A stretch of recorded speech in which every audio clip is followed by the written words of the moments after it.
My name is Liam, and I've been driving Uber in San Francisco for 2 years. One night, I picked up a passenger near the Golden Gate Bridge around 3 a.m. She introduced herself as Eleanor and asked to go to an address on Alcatraz Island.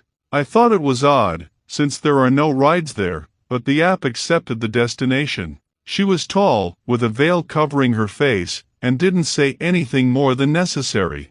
As I drove along the shore, the fog grew so thick I could barely see the road. The radio started to crackle, and I heard what sounded like a muffled scream coming from the back seat. I glanced in the rearview mirror, and she was there, but the veil was gone, and her face, it was as if it had no features, just a shadow. The car stopped on its own, and the lights went out. When I looked again, she was gone. The app marked the ride as cancelled, but I received a thank you notification with a skull emoji. I'll never go near the bridge at night again.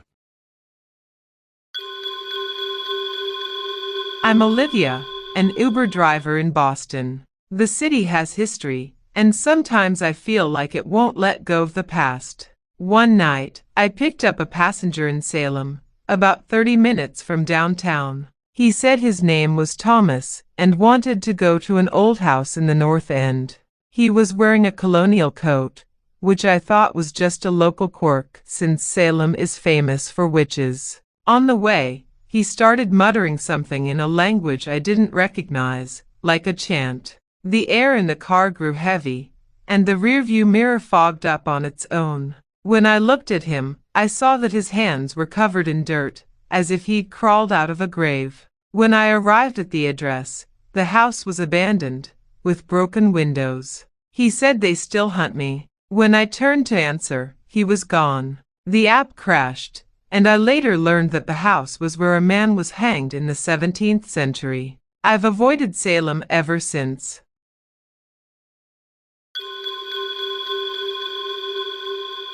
My name is Noah, and I work as an Uber driver in Seattle. The city has a strange vibe at night, with all the rain and darkness. I once picked up a passenger at the already closed Pike Place Market around 1 a.m. He introduced himself as Henry and asked to be driven to a street on Capitol Hill. He looked normal, in a leather jacket, but his eyes reflected the light in a way that gave me chills. During the ride, the radio started playing a 60s song, even though it was off. He laughed and said, "That was my song." I noticed the car was getting cold, and the GPS started showing streets that didn't exist. When we arrived, it was a dead end. I looked in the back seat, and he wasn't there, but he'd left an old coin on the seat. I looked it up later, that alley was where a guy died in an accident in the 60s. I never accepted rides so late again.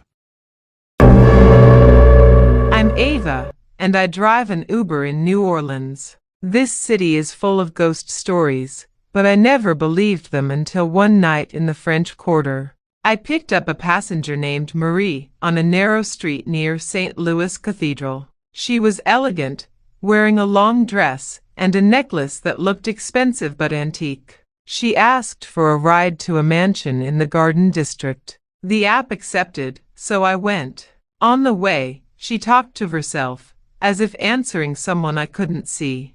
The air in the car grew humid, smelling of jasmine, and the windows fogged with designs that looked like symbols. When we arrived, the mansion was dark, with a rusty gate. She said they never let me leave. I looked back, and the seat was empty, but her necklace remained on the seat. The app didn't record the ride, and I later learned that the house belonged to a woman who died mysteriously in the 19th century. I still have the necklace, but I've never driven at night in the Quarter again. My name is Ethan, and I've been driving Uber in Austin for 4 years. I love the city vibe, but there are nights that make me question everything. It was around 3 a.m. when I picked up a passenger on 6th Street. The app said his name was Samuel, and he wanted to go to an address on the outskirts, near Barton Creek. He got in the car without saying anything, just pointed ahead. He was a skinny guy with a worn cowboy hat and clothes that looked like something out of a western. The smell of dust and old leather filled the car. As I drove, I noticed the GPS was bugging, blinking between streets that didn't exist. Samuel was silent, but I felt him staring at me in the rearview mirror. When I looked, his eyes shone as if reflecting light, but there were no lights in the car.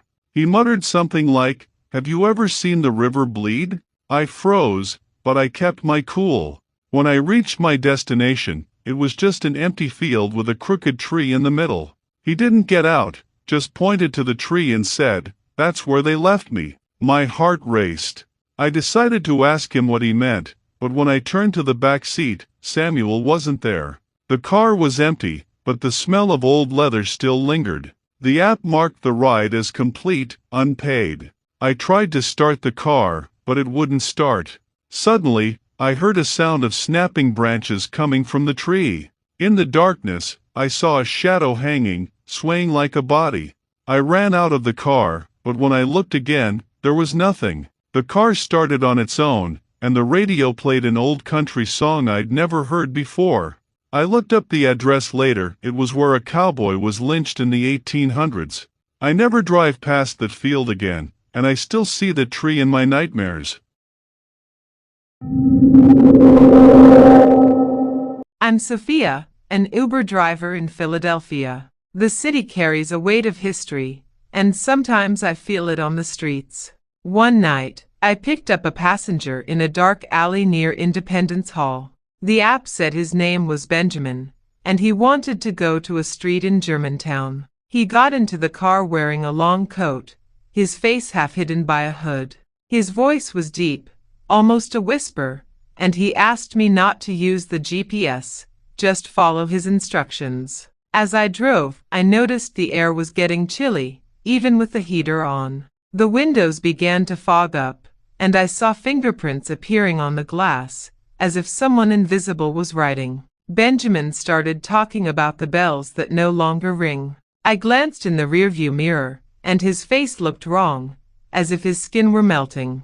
He pointed down a dark street and said, "This is where they betrayed me." My stomach churned, but I kept driving to an abandoned house. When I stopped in front of the house, Benjamin didn't get out. I looked back, and the seat was empty. The doors locked by themselves, and the radio turned on, emitting a sound like a muffled bell. I ran out of the car, but I heard footsteps behind me, as if someone were following me. There was no one. I got back in the car, and on the seat, there was an old coin with a strange symbol. The app didn't show the ride, as if it had never happened.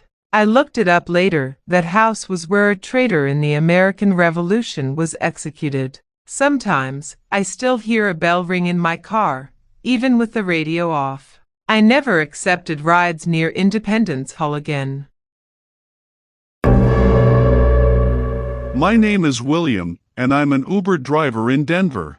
The Colorado mountains already scared me, but nothing like that night.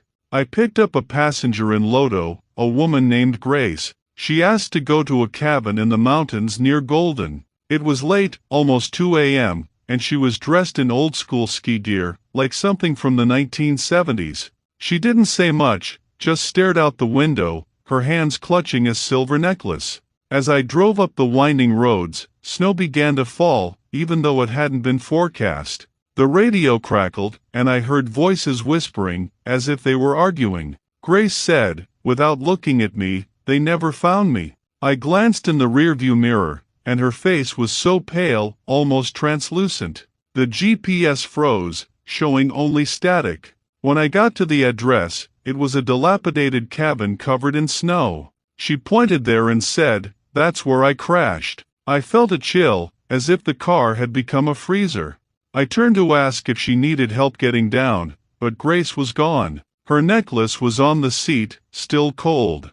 I tried to get out, but the car wouldn't start. Suddenly, I saw footprints in the snow, leading away from the cabin toward me.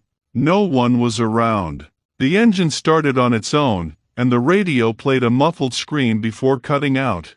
I drove back in a panic. Later, I looked it up. The cabin was where a skier disappeared in an avalanche in the 1970s. The necklace is still in my glove compartment, but I don't dare touch it. I've avoided mountain runs ever since. I'm Isabella, an Uber driver in Atlanta. The city is bustling, but it has its dark corners. One night, I picked up a passenger downtown, near the Fox Theater. The app said his name was Charles, and he wanted to go to a cemetery in Decatur. He got into the car wearing an old suit, smelling of tobacco and something sour. He was a short man with a thin beard, and he held a pocket watch that ticked too loudly. As he drove, his watch seemed to grow louder, drowning out the sound of the engine. The air in the car grew heavy, and the dashboard lights began to flicker. Charles murmured, "They buried my name." I glanced in the rearview mirror and swear I saw his face change, as if he were a different person, with sunken, pupil-less eyes. Arriving at the cemetery, he pointed to an old grave and said, "Stop here. Don't follow me." The cemetery gate was locked, but he didn't seem to care. My heart was in my throat. When I turned to talk to him, Charles was no longer in the car. His pocket watch was on the seat, still ticking. The doors locked, and I heard a scratching sound on the bodywork, like nails on metal. I glanced in the rearview mirror and saw a shadow moving among the headstones. I ran outside, but the cemetery gate was now open, swinging by itself. The app didn't track my run, and the watch stopped working when I picked it up. I researched the cemetery later. A man named Charles was buried there in the 1800s, but they say the grave is empty. I still hear that ticking on quiet nights. I'll never go through Decatur again. Guys, these horror stories gave me goosebumps. I hope you felt that chill down your spine along with me. Which story resonated with you the most? Tell me in the comments. I want to know. If you enjoyed the video, don't forget to leave a like. Subscribe to the channel so you don't miss any scary videos, and share it with your friends to spread the fear. Until next time, if you dare.